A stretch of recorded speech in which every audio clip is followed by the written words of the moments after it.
Cik, mana kita gali kubur ni, mana banyak tak jumpa pelik-pelik. Allah Ustaz, saya kan dah 20 tahun lebih, mana 20 tahun lebih menjadi penggali kubur. Dia kata, Ustaz, apa hak Nabi sebut, hak saya dengar dekat Ustaz wayak dalam masjid tu, yang Ustaz bagi tahu dalam masjid, yang Ustaz cerita dalam kuliah-kuliah maghrib, kuliah subuh tu, yang tentang azab kubur tu, semua saya dah tengok. Nak kata ular, ada, saya jumpa dah ular. Nak kata kala jengking saya jumpa dah. Masa nak masuk jenazah, saya dah ukur, saya 20 tahun lebih, Ustaz, nak masuk 30 tahun, gali kubur je tugas saya. Dekat, dia panggil kubur apa dekat Kelantan, dekat PCB, paling besar tu kubur tu. Kubur paling besar lah, tuan-tuan. Besar sungguh kubur tu. Tuan-tuan, dia kata, Ustaz, saya gali kubur dekat 30 tahun.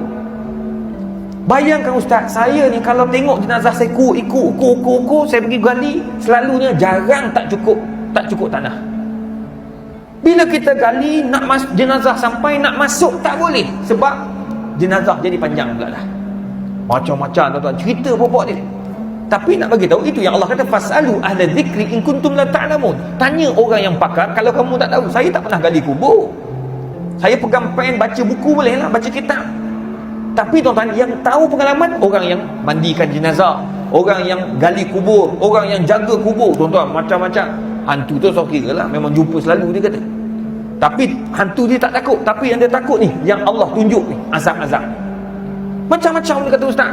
Ada yang kita masa kita masukkan dalam jenazah, wangi, ya Allah Ustaz. Tak tahu siapa yang pakai minyak wangi. Saya ni tahu jenazah punya minyak wangi, dia ada bau dia. Kita boleh bayangkan bau jenazah kan? Minyak wangi, dia pakai minyak wangi apa? Mis, bukan mis. Dia pakai apa benda tu? Apa? Kasturi ya? Saya tak ingat bahasa Melayu. Haji, ingat Haji? Apa saya pun tak ingat. Tapi bau tu kalau bau tu memang kita, ini bau mayat. Selalunya gitu. Dia bau kapur, dia campur gitu. Ustaz, saya tahu Ustaz bau jenazah. Ini bau wangi betul Ustaz. Wangi yang tak ada. Bukan pada jenazah ni, kalau ikut kan. Tapi bila kita tanya orang yang bawa turun, bau tak? Bau. Semua pakat bau. Mana datang bau wangian tersebut? Wallahu a'lamu bissawab. Ada yang masih diturun, bau najis, bau tai pun ada. Dia kata, Ustaz, ya Allah, ya Tuhan. Baru ni kita ada program dengan imam muda tahun 2011. Jadi kena uruskan jenazah. Jenazah orang yang kena AIDS, HIV, meninggal dunia kat hospital Kuala Lumpur. Jadi sementara nak bayar, tengok nak cerita ni benda, Allah akan tunjuk bila kita menghadapi benda-benda macam ni. Kadang-kadang orang kata ini khurafat. Jangan cakap khurafat, sebab benda ni ada di zaman Nabi. Nabi pun bagi tahu dah benda ni. Kena ingat azabil qabr. Allahumma inni a'udzubika min azabil qabr. Ya Allah, jauhkan aku daripada azab kubur. Belum lagi mahsyar. Ni kubur baru.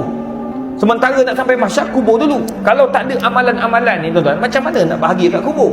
Jadi dia kata apa? Kita orang ni kena ada nak buat rakaman Astro Oasis, duduk dekat kubur Gombak tu. Apa nama kubur saya tak tahu. Memang kubur teratur elok, tuan-tuan. Bawah wilayah persekutuan. Sepatutnya jenazah-jenazah yang tak dituntut ni, yang kena HIV positif ni, imam-imam muda ni kena mandikan semua. Dia kena pakai apa? Alat tak boleh nak putus, tak boleh nak pecah, tuan-tuan, sebab dia kena pakai plastik. Kalau pecah takut kena kat kulit yang luka ni, dia berjangkit HIV tu. Jadi memang amat-amat terjaga pakaian ni. Kita orang pun kena pakai, yang bagi markah ni pun kena pakai, takut merecik. Jadi jenazah daripada hospital sampai ke kubur sepatutnya pukul 7, pukul 8 pagi dah sampai. Sebab jenazah dalam keadaan beku daripada peti sejuk. So kita mandi tu, dia panas tak ada masalah. Nak jadikan cerita, pukul 8 patut dah sampai, tak sampai.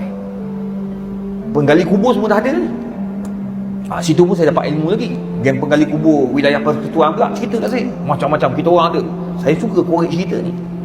Tapi nak kata, dia kata, Ustaz, ada yang saya gali kubur dekat satu, sekarang jadi highway lah. Saya tak ingat highway mana, tapi dah jadi highway. Kubur tu kami ditugaskan gali-gali balik kubur, angkat, pindah ke tempat lain. Dia kata, Ustaz, dalam banyak-banyak kubur itu, ada kubur yang kita gali, Ustaz, tubuhnya masih utuh elok. Yang hancur hanya dia punya kain kapan. Kami terpaksa balut balik. Bila tanya, siapakah dia? Imam sebuah surau dekat Kuala Lumpur. Tuan-tuan, siapa nak tahu? Tengok Allah Ta'ala, maha kaya Allah Ta'ala. Ada juga yang dia gali, jumpa benda pelik-pelik pun ada, tapi nak bukan mengaitkan jenazah, tapi nak bagi itulah realiti bila kita mati.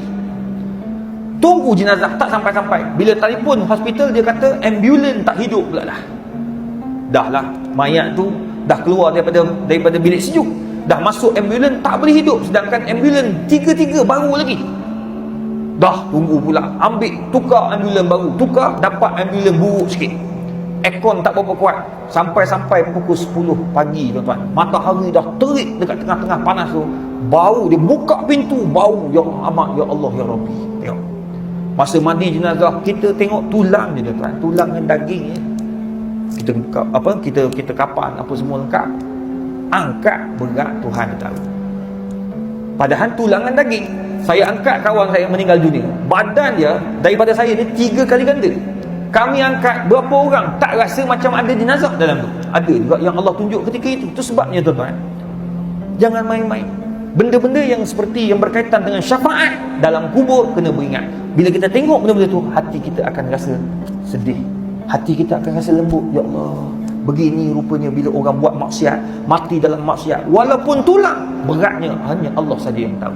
Tidak ada ahli keluarga yang datang nak tuntut tuan-tuan perempuan. Sebab apa? Hidup mereka dengan penuh maksiat, mati dalam HIV positif, ada dadah dan macam-macam lagi tuan-tuan, sampai keluarga tak mau tuntut.